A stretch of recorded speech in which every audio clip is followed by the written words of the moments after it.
आर्य, हमारे पुत्रों में संस्कार बिल्कुल वैसे आए हैं जैसे आप चाहते थे। रघुकुल के ये वंशज रघुकुल का पताका लहराने में सक्षम होंगे। आर्य,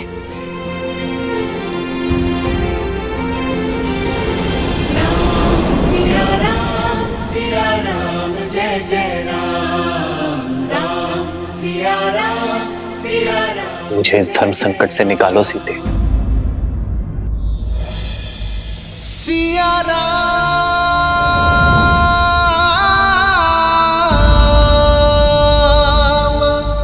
प्रकृति सूर्य की प्रतीक्षा में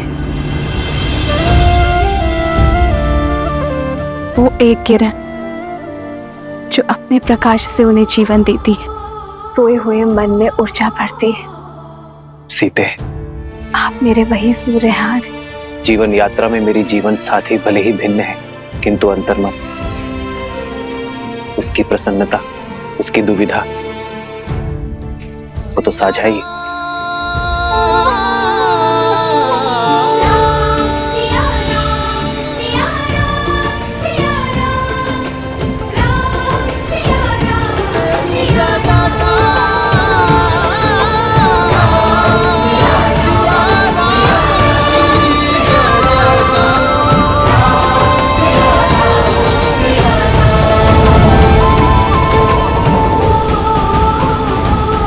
कैसे कैसे भूल गया मैं सीते कि अंतर हमारी देह में है, किंतु हमारा मन तो साथ ही है।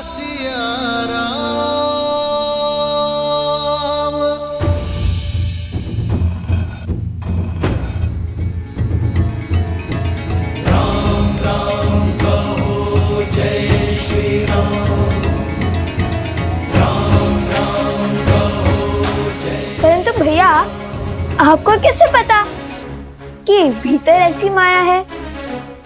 जब मार्ग में कोई रोकने वाला ना हो तो समझ जाना चाहिए कि कोई आपको वही लाना चाहता है। गुफा के प्रवेश द्वार पर न कोई सैनिक या फिर कोई सुरक्षा न देखकर मुझे कुछ अनिष्ट प्रतीत हुआ। जैसे हम मकरासुर के जाल में फंसे थे, वैसे ही यहाँ भी फंस सकते थे।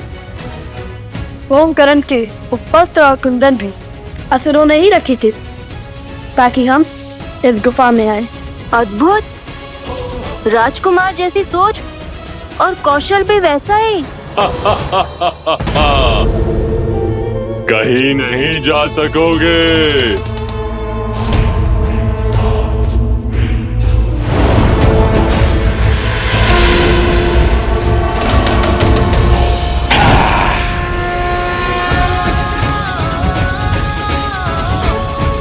राम नाम के समक्ष कोई असुर शक्ति टिक नहीं सकती।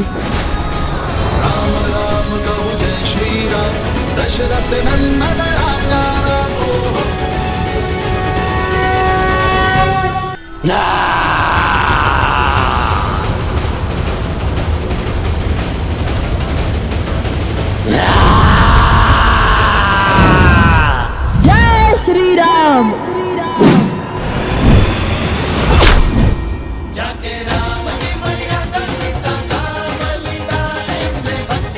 अद्भुत भैया।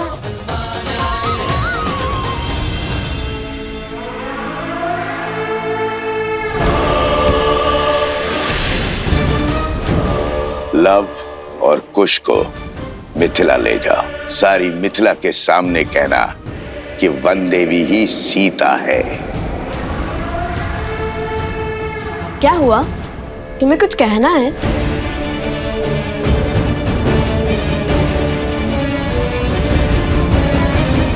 नहीं, तब चलो शीघ्र, अत्यंत भूख लगी है। चलो।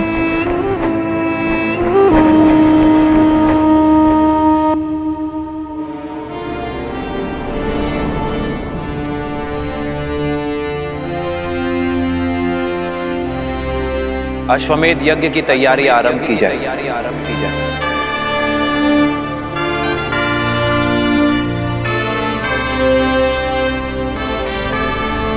मैं अपनी पत्नी के साथ ही यज्ञ में बैठूंगा।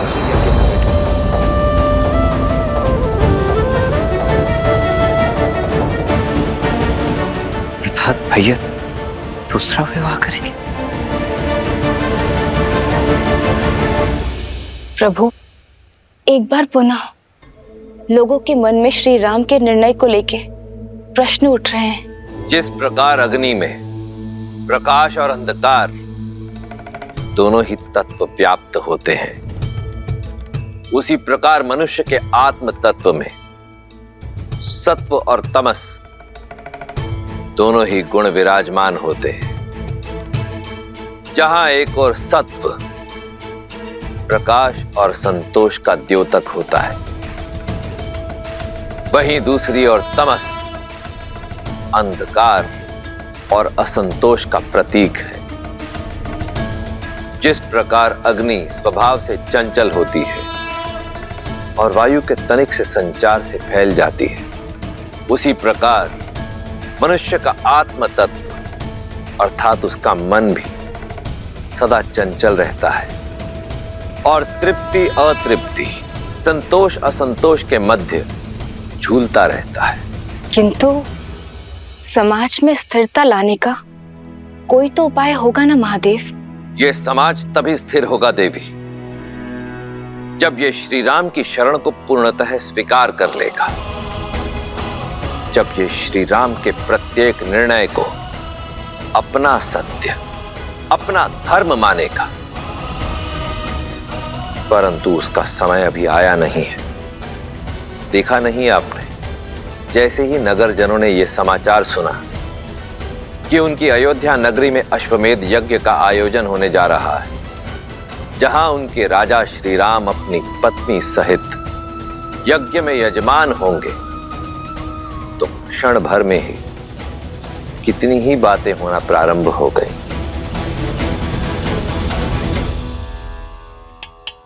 क्या कह रहे हो? जैसे इस मटके की टंकार कहती है कि ये खरा है, वैसे ही मेरी बात भी 100% सत्य है। महाराज राम ने भरी सभा में घोषित किया है वो यज्ञ में अपनी पत्नी के साथ बैठेंगे।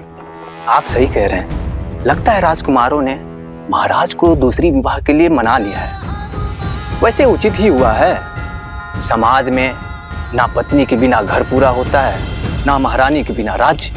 उचित ही कह रहे। ये लो बंधु। सुनिए, भोजन तैयार है, आइए भोजन कर लीजिए। अरे भाग्यवान, भोजन छोड़ो, पेट तो हमारा बातों से ही भर गया। तुम नहीं जानती, समस्त नागरिकों में चर्चा है महाराज श्री राम दूसरा विवाह करने जा रहे हैं। क्या? फिर से कहो। हाँ, अपने कानों से सुनकर आई हूँ। महाराज राम विवाह करने वाले हैं और सुना है विवाह मत्स्य देश की राजकुमारी से करने वाले हैं। मत्स्य देश की राजकुमारी? ये तो बड़ा अशुभ समाचार है। यदि विवाह हुआ तो महारानी सीता का अपमान होगा। वही तो। कैसा अपमान? सुना है महारानी सीता इतने वर्षों से मिथिला में रह रही हैं, और तो और अश्वमेध यज्ञ का निमंत्रण देने के लिए महाराज स्वयं मिथिला जा रहे हैं। मुझे तो लगता है महारानी का त्याग और वनवास दोनों मिथ्या है, मिथ्या। प्रजा को भ्रमित किया जा रहा है।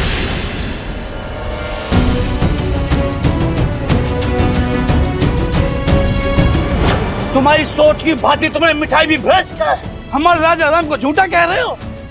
अरे यदि किसी द्वार पर उनकी छाया भी पड़ जाए ना, उस घर में भी कभी कोई असत्य नहीं कहता, और तुम उन्हीं पर लांछन लगा रहे हो। बहिष्कार करो, बहिष्कार करो, बहिष्कार करो, बहिष्कार करो। बहिष्कार करने से पहले इसको इसके पापों का पुरस्कार तो मिलना चाहिए।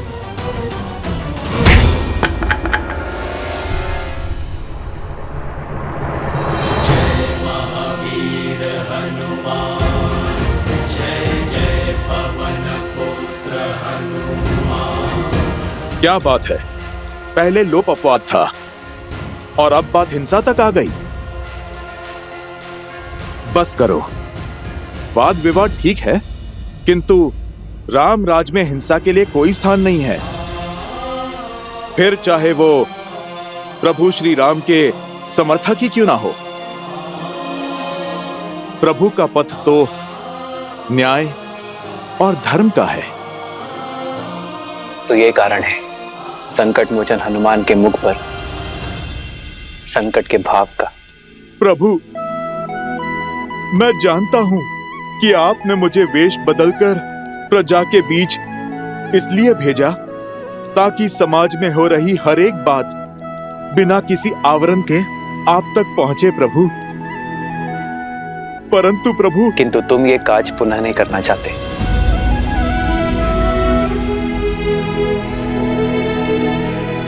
क्योंकि अगली बार ये भक्त भगवान के अपमान पर अपना क्रोध नहीं रोक पाएगा।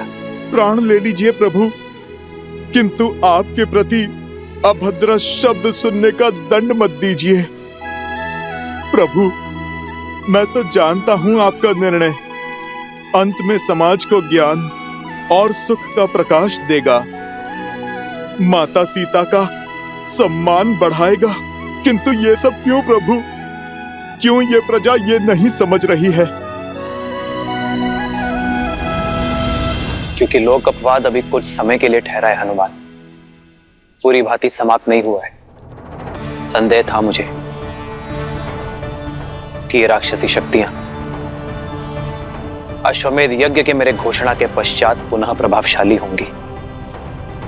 किसी अच्छे गुण को संजोने में, उसे बनाने में जीवन निकल जाता है हनुमान, किंतु उसे बिगाड़ने के लिए एक क्षण भी बहुत है।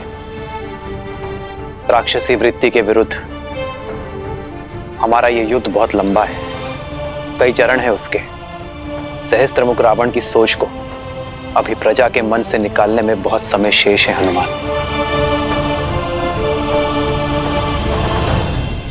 बहुत।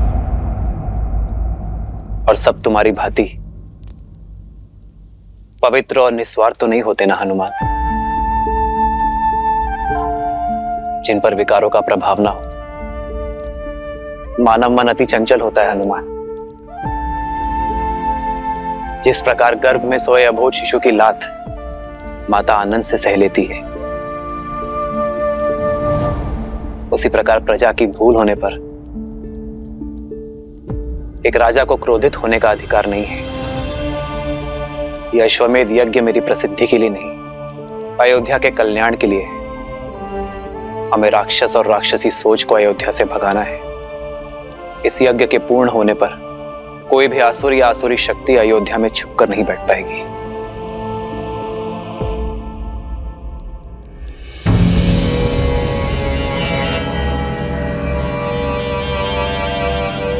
प्रणाम संत श्री। अरे बाबा आ गए। साधु बाबा की, साधु बाबा की।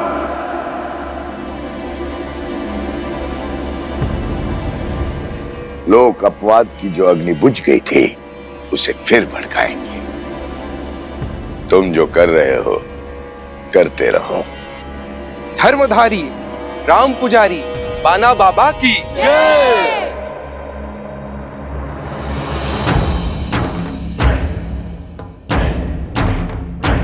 मैं अपने तपोबल से ये समझ चुका हूं, महाराज राम जिस मर्यादा जिस धर्म की बात करते हैं वही सत्य है। धर्म के मार्ग में अनेकों असत्य सुनाई देते हैं, दिखाई देते हैं। उससे बचने के लिए मैं आज से ये पट्टी बांधकर हर मार्ग से निकलूंगा। राम राज्य का हित श्री राम की बताई हुई बातों में है। हम सब श्री राम की पूजा करते हैं क्योंकि उन्होंने धर्म के लिए अपनी पत्नी तक का त्याग कर दिया।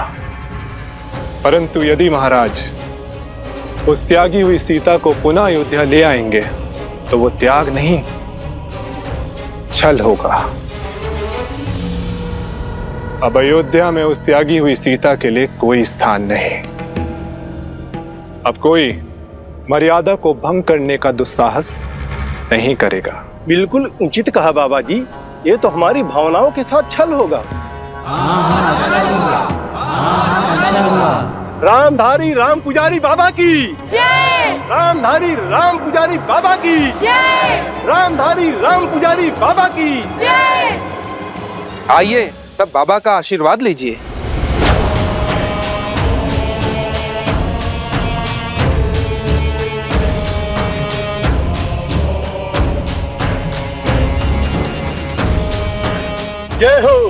जय हो बाबा की।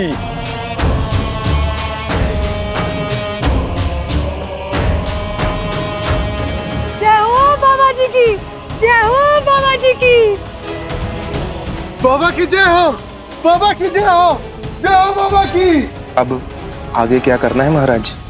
अब संध्या को भेष बदलकर अयोध्या में किसी और को समझाएंगे कि केवल सीता ही अयोध्या की महारानी हो सकती है और कोई नहीं। और यदि यही सत्य निकला तो महाराज ने अपनी महारानी के साथ ही यज्ञ में बैठने की घोषणा की है। सत्य कहा, परंतु एक सत्य ये भी है कि त्यागी हुई स्त्री कभी महारानी नहीं बन सकती। और जब दो सत्य टकराएंगे तब होगा महासंग्राम। महासंग्राम करते देखा है मैंने आपको, कभी शारीरिक तो कभी मानसिक। इतना सब कुछ सहकर भी इतने शांत कैसे रह लेते हैं आप प्रभु? मेरे मन का हर ज्वार सीता के वचन का विश्वास शांत करता है हनुमान। सीता और मेरी संतान के लौटने का प्रण मुझे प्राण देता है। और मैं ही क्यों, मेरी सीता भी तो उसी क्षण की प्रतीक्षा में है।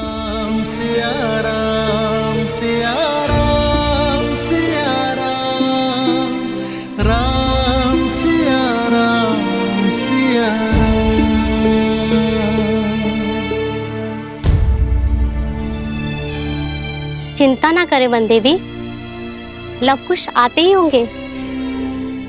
जानती हूँ, किंतु दिन ढलने के साथ साथ मन व्याकुल हो रहा है।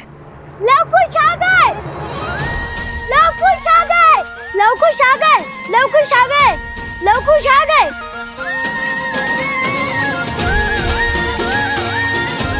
लव कुश की जय, लव कुश की जय, लव कुश की जय, लव कुश की जय, लव कुश की, लव कुश की, लव कुश की, लव कुश की।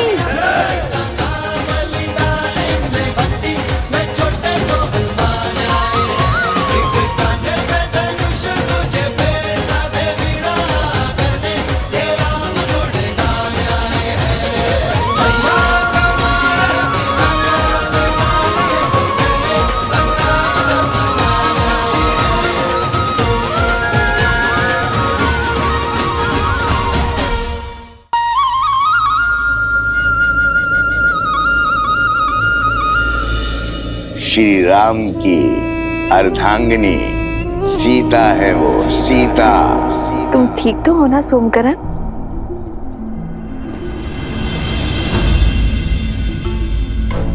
ये क्या कर रहे हो सोमकरण? उठो। ऐसे प्रणाम केवल गुरुजनों को किया जाता है। मैं वो आपको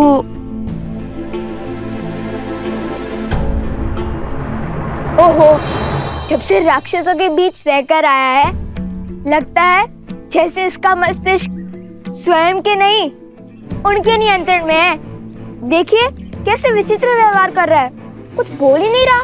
इतना ही नहीं माता, वन में फल तोड़ने से लेकर हमें खिलाने तक सब इसी ने किया। हमें तनिक भी कष्ट नहीं होने दिया। और हमारे खाने के बाद जो फल बचते थे, उन फलों को ये खाता था और खेल कूद में भी जानबूझकर हार जाता था। किंतु मुझे कोई कष्ट नहीं, वो यहाँ पे भी करना सोमकर्ण। कुश, बुरी बात। मित्रों में समानता होनी चाहिए। तुम दोनों ने उसके प्राण बचाए, कदाचित इसलिए इसका मन अनुग्रह से भर गया है। उचित कहा देवी।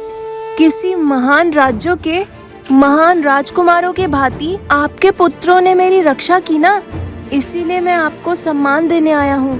राजकुमार लव, राजकुमार कुश, ओहो, बस करो ये सम्मान करना, अन्यथा अगली बार सहायता नहीं करेंगे तुम्हारी। वैसे छवि और साहस तो राजकुमारों सा ही है, हमारे लवकुश का। महाराज जनक ने भी तो यही कहा था ना कि इन दोनों को देखकर उन्हें अयोध्या के राजकुमारों का स्मरण हो आया था।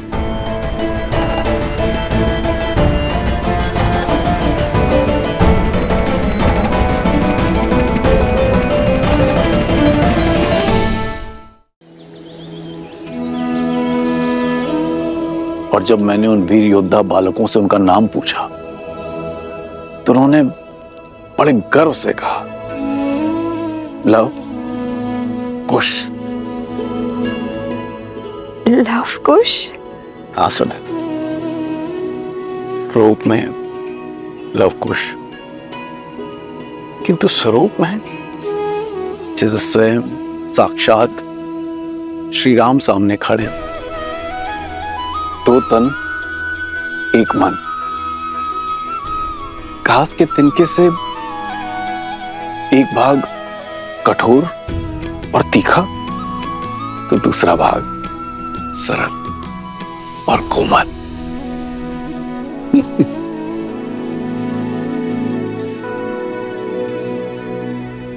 जानता हूं इस कथा को सुनकर तुम अत्यंत व्याकुल हो रही है, किंतु बताना भी आवश्यक है,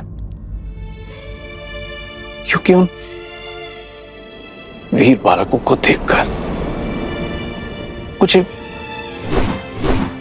अयोध्या के राजकुमारों का स्मरण आया। और मुख, क्या उनके मुख पर आपको सीता के मुख की आभा नहीं दिखी? और उसके माथे की रेखाएं भी नहीं दिखी आपको? मैं उनकी माता से मिला, किंतु वो सीता नहीं थी। और छवि, क्या आपको उनमें सीता की छवि भी नहीं दिखाई दी? 40 वर्षों से मैंने अपनी पुत्री सीता का मुख भी नहीं देखा। अब तो उसकी स्मृति भी विस्मृत होने लगी है। आप विश्राम कीजिए, आप अस्वस्थ क्या कर रही हैं आप? आप ले चलिए मुझे, मैं क्षण भर में अपनी सीता को पहचान लूंगी। आप ले चलिए मुझे, ले चलिए। तो क्या सीता का पिता इतना अभागा है कि उसकी पुत्री सीता सामने होती है और वो पहचान भी नहीं पाता? मैं वन देवी से मिला हूं। आप कहीं नहीं जाएंगे, आप विश्राम कीजिए, आप अस्वस्थ हैं। अस्वस्थ हूँ, जब से मेरी पुत्री चली गई है। मैं क्षण भर में उसे पहचान लेती। आप उन ऋषि कुमारों को खोजने के लिए 8 दिशाओं में अपने सैनिकों को भेज दीजिए। मैं उन्हें देखते ही उनके अस्तित्व का पता कर लूंगी। आप कुछ कीजिए ना।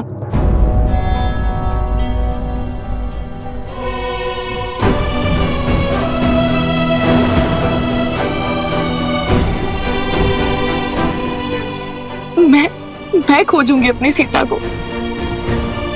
हमें कहीं जाने की आवश्यकता नहीं पड़ेगी। मैं उन दोनों धनुर्धरों को यहाँ मिथिला लाने का प्रबंध करता हूँ।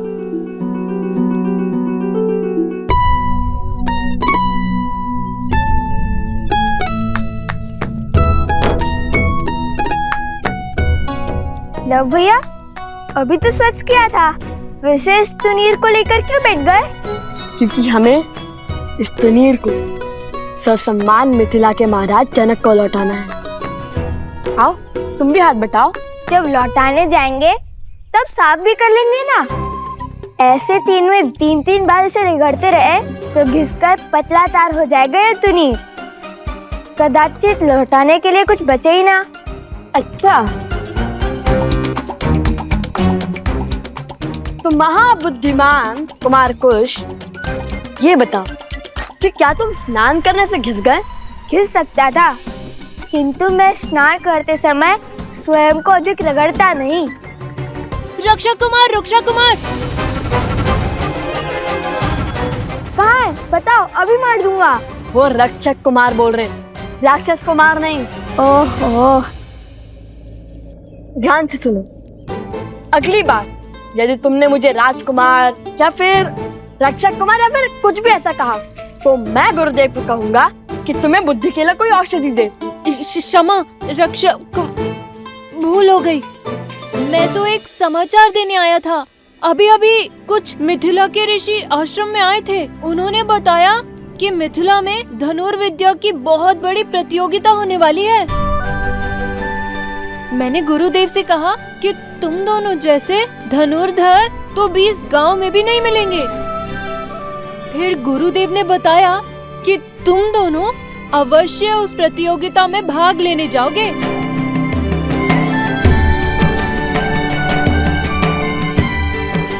अब केवल भगवान वाल्मीकि की आज्ञा शेष है।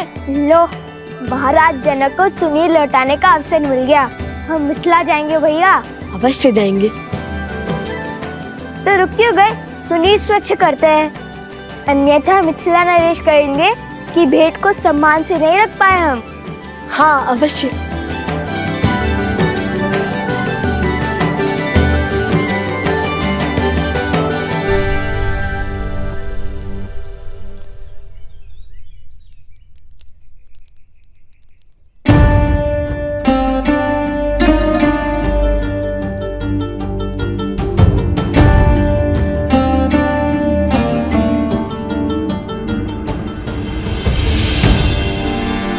प्रणाम ऋषिवर। कल्याण हो। शब्दों में नमन, किंतु मुख मुद्रा में मनन। वन देवी, सबसे पहले तो मेरा धन्यवाद स्वीकार कीजिए। आपके पुत्रों ने मेरे भाई सोमकर्ण को बचाकर हम पर बड़ा उपकार किया है। अपने मित्र की सहायता करना उनका कर्तव्य था, और फिर लवकुश अपने गुरु भाई को अकेले संकट में कैसे छोड़ सकते थे। अवत्सरा, तुम ऋग्वेद के ज्ञाता हो। शिष्यों को मंदिर में ले जाकर पाठ आरंभ करो, मैं आता हूँ। जो आज्ञा ऋषिवर। चलो। बताइए वन देवी, क्या समस्या है? मिथिला स्वयं जाना आवश्यक है प्रभु। केवल निमंत्रण ही तो है, कोई भी जा सकता है। नहीं आर्यसुमन, मिथिला जाने का कारण केवल निमंत्रण नहीं है। मिथिला मेरी प्रतीक्षा कर रही है। सीता के साथ जो हुआ उस पर मिथिला ने कोई आपत्ति नहीं की। यदि अब यह जमाता निमंत्रण देने नहीं पहुंचेगा तो उनका मन विचलित हो सकता है, और फिर मिथिला में मेरी सीता की स्मृतियां बसी हैं। मिथिला की वो गलियां, वो आंगन, वो बाग, वो उपवन, वो सभा मैं पुनः देखना चाहता हूं आर्यसुमंत। जहां मेरी सीता पली बढ़ी, जहां मैं उससे मिला। वर्षों से मैंने मेरी सीता को नहीं देखा है। उनके माता पिता का आशीष लूंगा तो मेरे मन को थोड़ी ठंडक पहुंचेगी। प्रभु, मेरी भी प्रबल इच्छा है वहां पर जाने की। मेरी तो सदा से ही इच्छा थी उस पावन भूमि को देखने की जिसने इस संसार को और मेरे प्रभु श्री राम को माता सीता दी। प्रभु, आपके आशीर्वाद से आज ये मेरा स्वप्न भी पूरा हो जाएगा। ये कोलाहल कैसा है? प्रभु, मैं देखता हूं।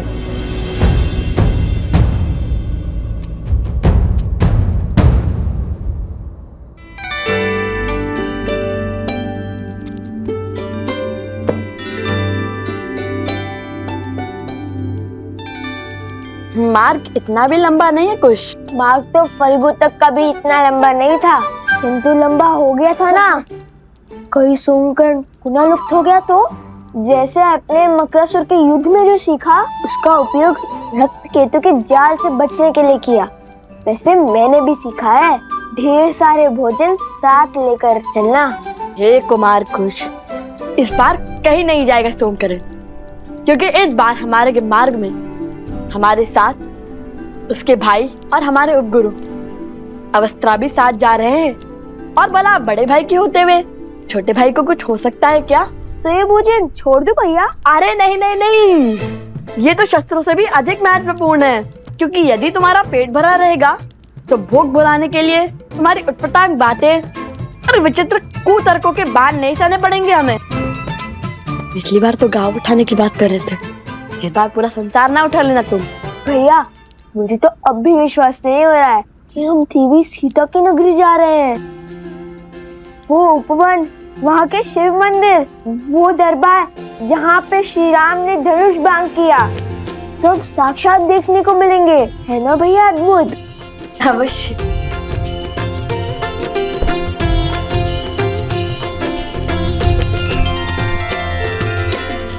जो आपका कार्य है आप वो कीजिए और नीति को अपना कार्य करने दें।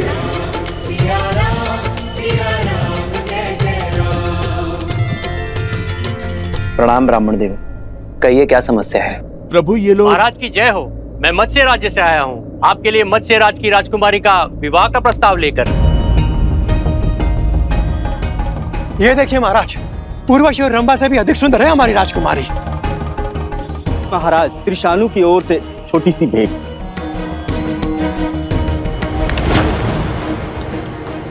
हमारे महाराज तो धन के साथ आपको अपने राज्य का चौथा भाग भी देने के लिए सज्ज है श्री राम।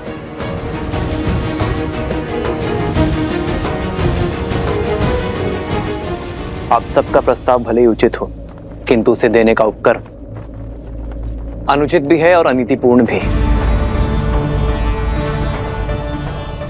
विवाह कोई व्यवसाय नहीं है जिसका आधार केवल संपत्ति का लेन देन हो। ये मेरा आपसे अनुरोध है कि अपनी राजकुमारियों का अपमान ना करें। एक स्त्री को भोग्य बनाकर प्रस्तुत ना करें।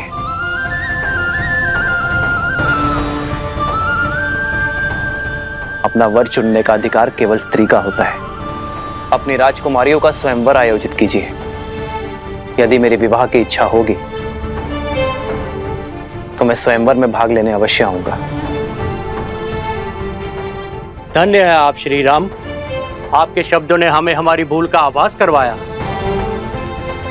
आपके आदेश का पालन अवश्य होगा। धन्यवाद। आप सब बड़ी दूर से आए हैं, कुछ दिनों के लिए अयोध्या में विश्राम आदि करके ही लौटिएगा। आज्ञा दे।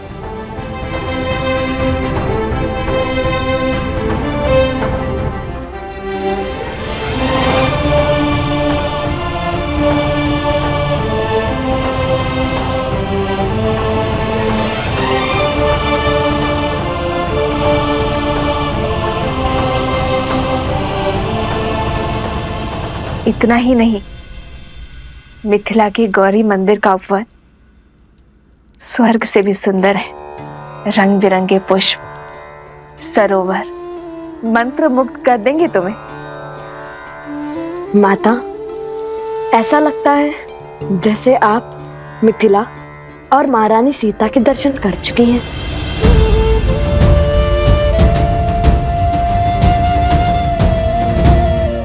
हाँ हाँ, बालपन में गई थी मिथिला, कुमारी सीता को भी देखा था। जानते हो, ज्ञान की नगरी कहलाती है मिथिला। जब हम तुनील लौटाने महाराज जनक से मिलेंगे तब हम उन्हें बताएंगे कि हमारी माता महारानी सीता की सखी थे। महारानी सीता की नगरी देखने के लिए रहा नहीं जा रहा मुझसे तो।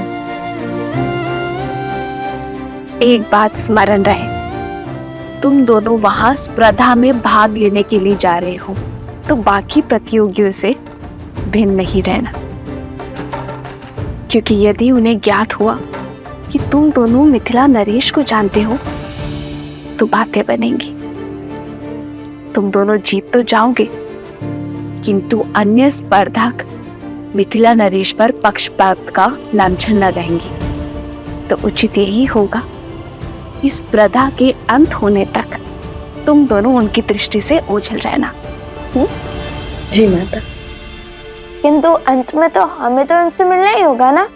हम उन्हें कहेंगे कि प्रभु श्री राम और महारानी सीता के नाम पे पत्र लिख दे, जिससे अयोध्या पहुंचाने का कार्य हम करेंगे।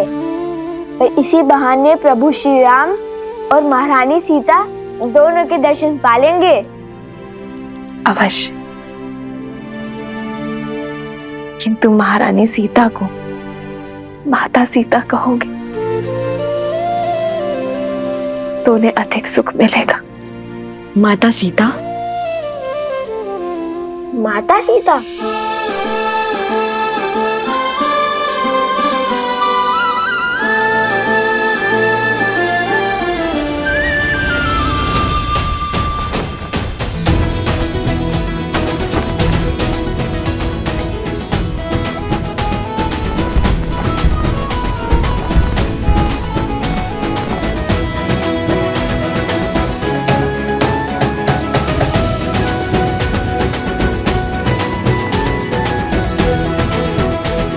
ठीक है भैया, कितना भव्य आयोजन लगता है।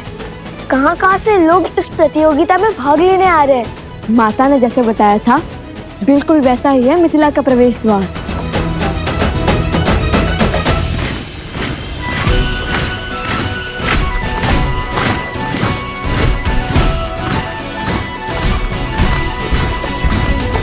अयोध्या का ध्वज? ये क्या अयोध्या की सेना आ रही है? सेना नहीं, ये महाराज के रक्षक हैं। ये तो अयोध्या की सेना की केवल एक टुकड़ी है। अर्थात? वो देखो, महाराज का रथ, उनका छत्र।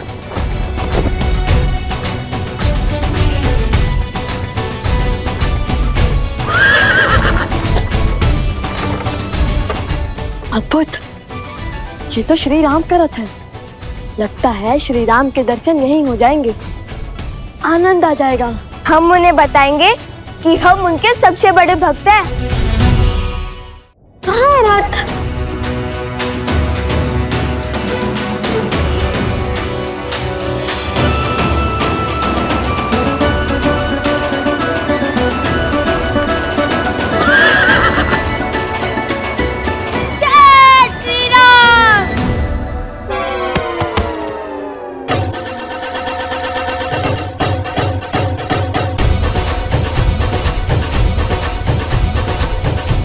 शीघ्र चलिए भैया, लगता है श्री राम के दर्शन हो ही जाएंगे। अवश्य।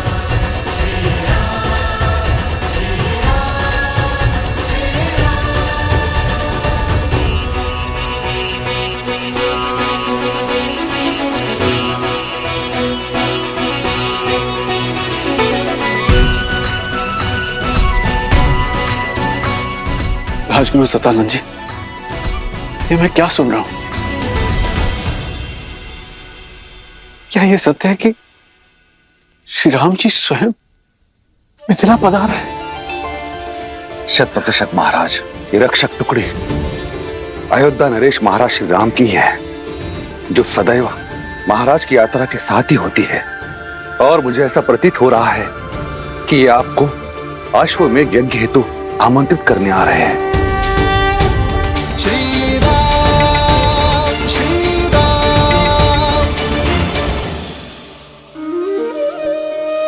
तब तो ये संकेत और समाचार दोनों अत्यंत शुभ हैं। कदाचित आज यहां वो होने जा रहा है जो कभी किसी ने नहीं सोचा होगा।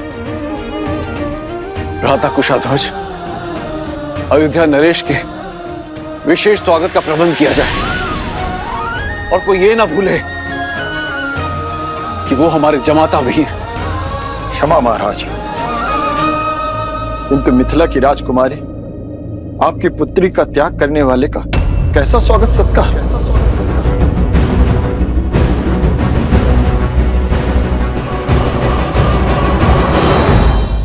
ये आप क्या कह रहे हैं भ्राता कुशाध्वज? क्षमा महाराज, किंतु सत्य ही तो कह रहे हैं मेरे पति, और मुझे पूर्ण विश्वास है कि महारानी सुनैना वो भी राम के आगमन से खुश नहीं होंगी। जिस व्यक्ति ने हमारी पुत्री का त्याग कर दिया अपनी प्रजा के मनोहार के लिए, ऐसे व्यक्ति को जमाता का सत्कार क्यों मिलना चाहिए महाराज?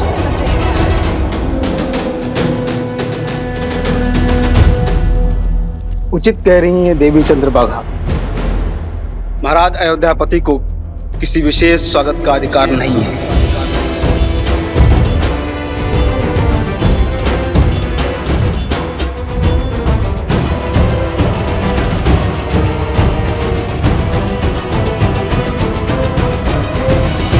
सीता ने मुझे एक पत्र लिखा था जिसमें उसने स्पष्ट रूप से अयोध्यापति को निर्दोष कहा था, क्योंकि तब वो अयोध्या में थी। उस पत्र का कोई मूल नहीं महाराज। मूल है तो हमारे दुख का, जो सीता के विरह के कारण हमें मिला है।